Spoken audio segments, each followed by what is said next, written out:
Las leyes de reforma.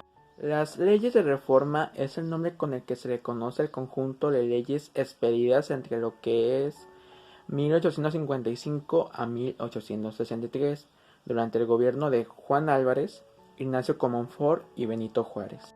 El objetivo fundamental de estas leyes era la separación de la Iglesia y el Estado. De ahí se deriva la extinción de las corporaciones eclesiásticas y promulgar la libertad de culto, ya que en aquel entonces el país estaba prácticamente bajo el dominio de las leyes de la Iglesia, y pues para tener un país democrático, soberano e independiente, eso no era lo más adecuado, y esto motivó al país a realizar un cambio. La ley de Juárez se considera la primera ley promulgada. Se promulgó un 23 de noviembre de 1855 y fue promulgada por Benito Juárez. Aquí recibe el nombre de la Ley de Juárez. Oficialmente se le conoce como la Ley de Administración de Justicia y Orgánica de los Tribunales de la Nación en Distrito y Territorios. Esta ley consistió en suprimir los tribunales especiales que le daban ciertos privilegios a los que eran militares y los que eran religiosos. Y una vez que estos fueron quitados, esos derechos, esos privilegios fueron abolidos, o sea, se dejaron sin poder. Y una vez que ya no tenían poder, tanto militares, tanto como religiosos, podían ser juzgados ante cualquier tribunal y ante cualquier asunto civil. O sea que declaró que todos seamos iguales ante la ley. La ley de Afragua, o también conocida como la Ley de Libertad de Imprenta, recibe este nombre por el político que la estableció, quien fue José María Lafragua. Este fue un político y literario mexicano, fue liberal. Esta ley se estableció un 28 de diciembre de 1855. Esta ley garantizaba la libertad de expresión en los medios impresos.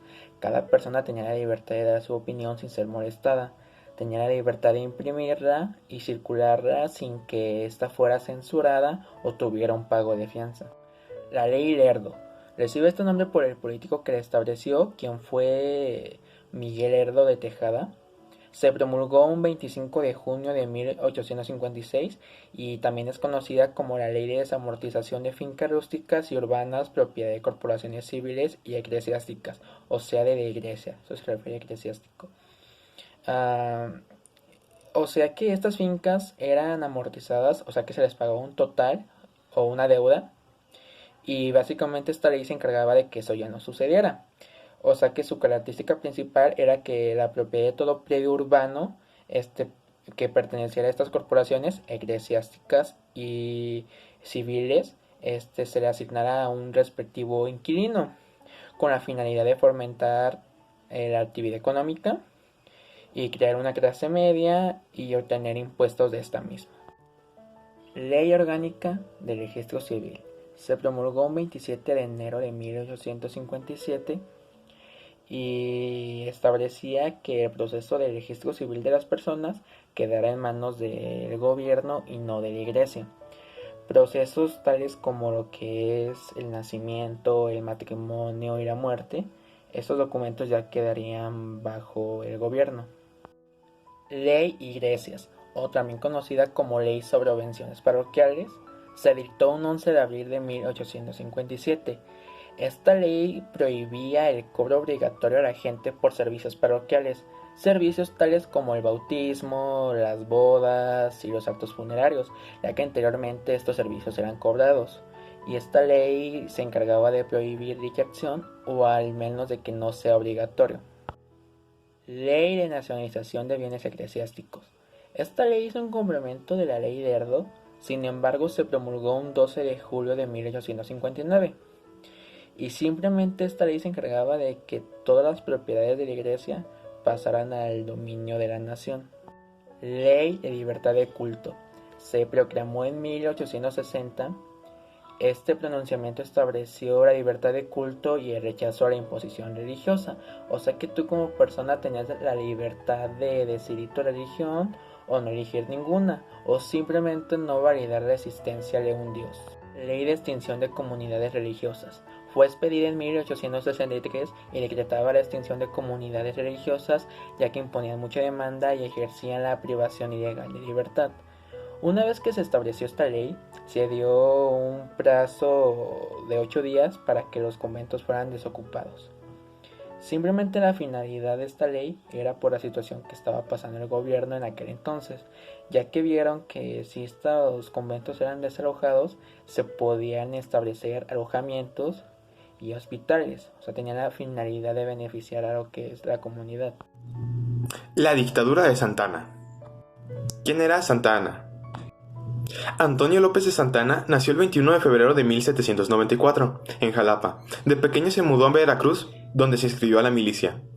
Él era capitán de las fuerzas antes de la insurrección de Hidalgo. También peleó como realista contra los insurgentes. El general Antonio López de Santa Anna ocupó la presidencia durante 6 ocasiones, siendo de 1823 a 1855. El último tiempo de mandato fue el que se consideró como una tiranía, o sea, un dictador. Exilios. El caso de Santa Anna es un caso especial, ya que fue desterrado 3 veces durante sus mandatos. El primero fue en 1844 por Mariano Paredes, que lo destituyó hacia Cuba.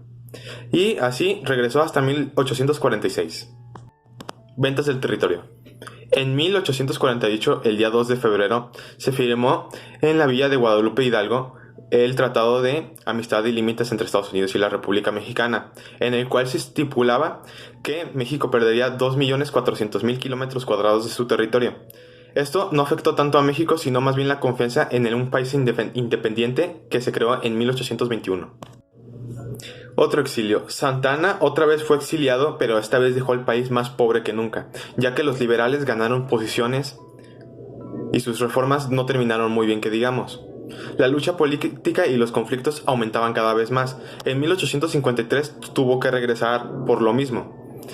Aquí fue donde inició su último mandato presidencial, en 1853 a 1855, que fue la dictadura de la que anteriormente se les menciona y de la que siempre escuchemos. Santa Anna se otorgó el tratamiento de su Alteza Serenísima y se dirigió al presidente vitalicio por decreto. Exilio por la venta del territorio. Este tema ya fue anteriormente dicho, solamente que ahora va a ser tratado de mejor manera. Tras la derrota sufrida en 1848, vuelve a huir, pero ahora con destino a Colombia. Pero 6 años después se le vuelve a invitar por parte de los conservadores a México para que regrese a la presidencia. Prolongación de su mandato. En teoría, sus facultades debieron de haber terminado en 1854. Sin embargo, en Guadalajara se llevó a cabo una promulgación en el que decían que Santa Anna debería de seguir mandando indefinidamente, o así lo decía el Consejo de Estado. Se decidió el 16 de diciembre declarar que su mandato sería interminable hasta nuevo aviso. El Universal. Tratando de demostrar que fue legítimo su mandato, mandó a celebrar un plebiscito en el que la población decidiría si debería continuar al frente de la presidencia. Esto se consultó el 1 de diciembre de 1854 y fue apoyado por el periódico El Universal. Según las estadísticas, 435.530 personas manifestaron de que debería seguir representando al país, mientras que solamente 4.075 votaron que no. Así que el pueblo ganó. Otra venta del territorio. En este caso, Santa Anna vendió la Mesilla. La Mesilla era una extensión muy grande de territorio, contando con 76.845 kilómetros cuadrados. Esta Mesilla es la que dividía luego a Estados Unidos con México, donde pertenece el río Bravo. Muerte. En 1874 se le permitió el reingreso al país a Santa Anna. Ella tenía la edad de 79 años. Él murió a la edad de 82 años en la Ciudad de México, en el año 1876. Durante los 55 años de esta instancia política, varios políticos importantes en la historia del México fueron desterrados impuestamente o voluntariamente, como es el caso de Benito Juárez, María Félix, Miguel Miramón y José María Iglesias. También en esta misma etapa fue cuando murió Porfirio Díaz y Sebastián Lerdo, los cuales murieron en su destierro. El primero de estos murió en París y el segundo en Nueva York. Buenas tardes compañeros, yo les hablaré de la Constitución de 1857. La Constitución de 1857 fue un documento oficial promulgado el 5 de febrero de 1857 que entró en vigor el 16 de septiembre de 1857. Nació a consecuencia de la Revolución de Ayutla, en la que se derrocó a Santa Anna y comenzó el periodo liberal de la generación de la Reforma. En este se reconocieron algunos de los derechos fundamentales del hombre, como el derecho de prohibir la pena de mutilación o la esclavitud, o los cobros a la gente por servicios religiosos. Los artículos más importantes de la Revolución de 1857 fueron el artículo 2, que decreta que todos los que nazcan en la República Mexicana serán seres libres y todos los que lleguen al Estado recobrarán su estado de libertad.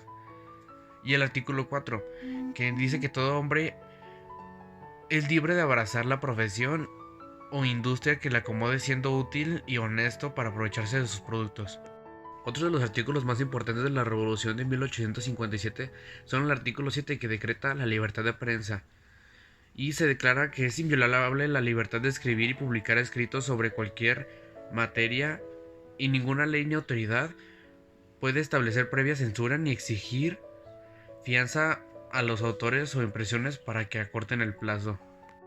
Y el artículo 22, que en este se prohíben para siempre las penas de mutilación y de infamia, la marca, los azotes, los palos, el tormento de cualquier especie, la multa excesiva, la confiscación de bienes y cualesquiera otras penas.